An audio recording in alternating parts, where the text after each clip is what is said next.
Bueno, buenas noches. Espero poder armar la exposición con la mayor coherencia posible, retomando el tema de la alienación y la enajenación y el nihilismo, que son conceptos que se acuñaron en el arranque del auge del existencialismo. De hecho, los conceptos los dejamos en aquello de que los filósofos existencialistas nos dicen que el ser humano, el hombre, es proyecto y como tal se está construyendo continuamente. No está hecho de una vez y para siempre, sino que es un entramado de posibilidades, infinitas posibilidades, cada una de las cuales dependerá de la decisión que tome cada individuo para orientar su propio proyecto de vida. Pero también dijimos que considerar el asunto así es como si estuviéramos parejos y que estuviéramos construidos bajo las mismas condiciones, todos. Cierto es que hay instituciones que nos homologan, o esto es la pretensión de homologarnos y considerarnos como si estuviéramos parejos.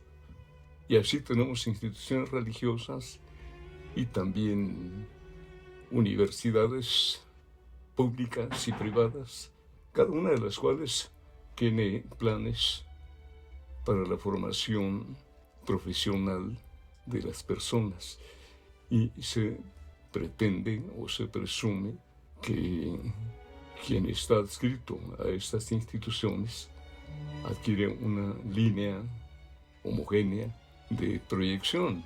Pero también mencionamos el hecho de que en la consideración de la sociedad dividida en clases sociales, tenemos diferencias muy radicales. Un estrato de la población es subordinado y otro estrato pequeño es subordinador. Y desde allí ya no podemos estar homologados. Bueno, a partir de aquí podemos entonces introducir otro elemento y ver por qué el existencialismo cobra relieve justamente a partir de la industrialización, de la segunda revolución industrial. No ocurre antes, no hablamos de existencialismo en los años 40 del siglo XIX, por ejemplo, o antes. Y tampoco hablamos de alienación cuando nos referimos a Hegel, porque resulta muy abstracto, muy difícil de comprender el concepto de alienación que nos proporciona Hegel. Y es porque él parte de que la filosofía, como el arte y como la religión, tienen por objeto de estudio precisamente el absoluto. Y cuando entramos en esta conceptualización, se pierde el individuo aquí. Y en ese caso no le encontramos, pues, una actuación al individuo en estos niveles de abstracción. Y la alienación, entonces, queda en la oscuridad de la abstracción de la idea. Pero a partir de finales del siglo XIX y ya con Nietzsche, y quizá ya desde antes con Kierkegaard, tenemos ya la concreción del sujeto, del individuo humano, ni siquiera como sujeto, sino como individuo humano, que se proyecta en torno a la vida práctica. Eso que es lo que prevalece, predomina en el quehacer cotidiano del ser humano, en donde se angustia y se desespera por diversas razones y motivos, pero al mismo tiempo que se angustia y desespera, resuelve continuamente en la acción su angustia y su desesperación. Eso queda apuntado allí para no caer en la absoluta oscuridad, ¿no? Pero es una situación recurrente en cada individuo. Esto en razón de que está envuelto o está en medio de la aspiración por el infinito, consciente de que es un ente finito. En él está, en sus entrañas está precisamente esta exigencia por el infinito, porque es lo que le da sentido a su existencia. Y esto es lo que hace posible que tengamos imágenes de trascendencia, aquella que comentábamos en torno a una figura divina, a un Dios que si tenemos fe en Él, podemos engancharnos con Él desde aquí, desde la vida, sin esperar a la muerte, para sentir que estamos justamente allí, en ese infinito, o en ese absoluto, como dice Hegel. Bueno, pues la enajenación y la alienación, vista desde esta perspectiva, está implícita en la vida cotidiana de los individuos. Ya no estamos hablando aquí de el hombre en general, como género, sino como esos individuos. Nos estamos refiriendo al planteamiento filosófico de Kierkegaard. Ya en Nietzsche tenemos otra percepción. Aquí el mercado ha cobrado relieve en todos los aspectos y se ha constituido en la atmósfera cultural que envuelve a todos, como lo hemos dicho en otros videos. Y él refiere que esto representa decadencia del ser humano, porque el mercado tiene exigencias que subordinan al ser humano ya no a esta entidad trascendente, porque ha renunciado a ella, y ha cambiado el cielo por el mercado. Y en este mercado, sin que él haga referencia a las clases sociales, y tampoco al mercado, lo único que dice es que aquello que se ha constituido en renuncia a la divinidad es renuncia también a la posibilidad del infinito. Y en ese caso, el sentido de la vida ha quedado circunscrito a una dinámica de vinculación social que está gobernada por la ciencia y la técnica. Bueno, de hecho, esto coincide precisamente con la característica fundamental del mercado, que para el desarrollo de la productividad y la competencia ha desarrollado precisamente la ciencia y la técnica. Y es un afán continuo por perfeccionar la técnica con fines de competencia. La competitividad es un factor fundamental para el emprendedor en el mercado, y esta competitividad solo se logra con el perfeccionamiento técnico.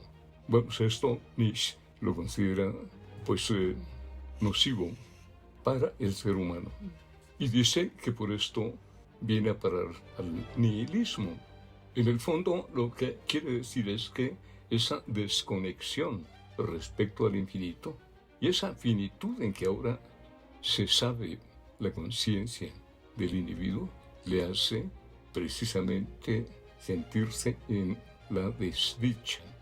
No puede creer plenamente en la razón, porque ha sido apropiada la razón por la ciencia y la técnica, que son aquí factores que lo subordinan, ¿no? Entonces, ¿qué queda más allá? Bueno, aquí lo que queda es un sinsentido de la existencia, ¿no?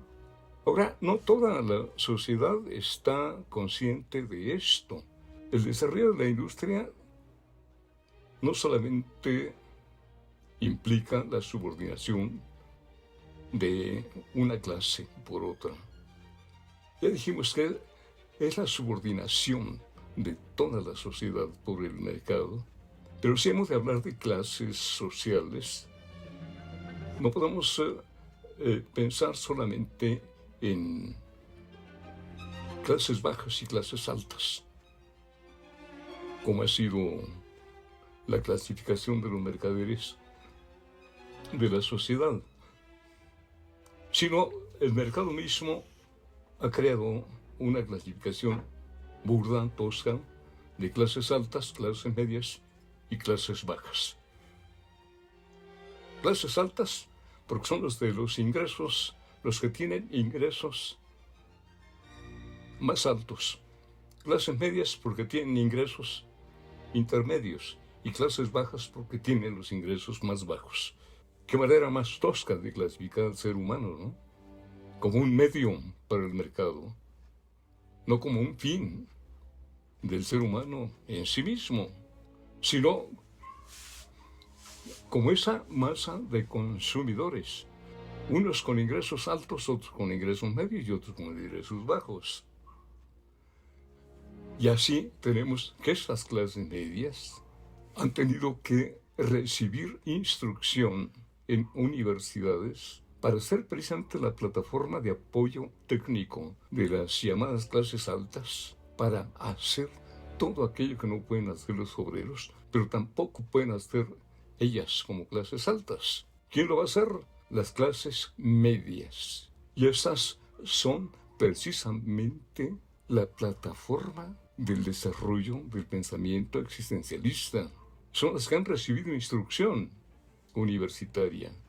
Y si bien es cierto que la mayor parte de la instrucción es con finalidad de formar profesionales para la gestión y operación de empresas, al lado precisamente del subordinador, estas mismas han desarrollado instrucción universitaria que les permite ir más allá del pensamiento común y hacerse el planteamiento: ¿qué hago aquí en este mundo, no? ¿Y a dónde voy?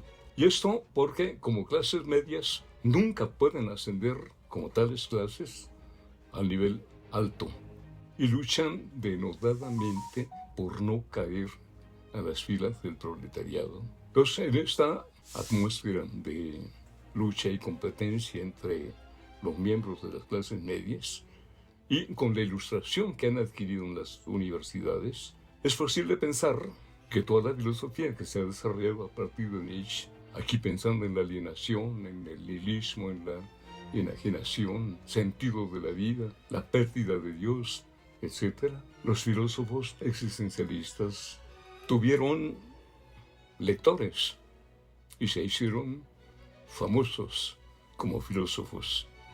Ya Nietzsche había criticado la metafísica tradicional y pretende a partir de él crear un nuevo sistema de valores. Y este nuevo sistema de valores, que incluye precisamente la consideración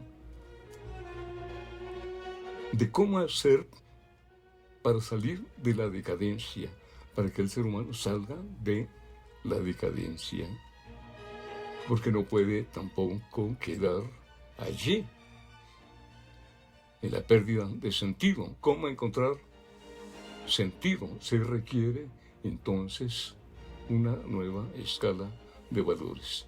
De aquí surge aquel concepto de el superhombre, y de aquí surge también aquel otro concepto del eterno retorno que da sentido a la vida.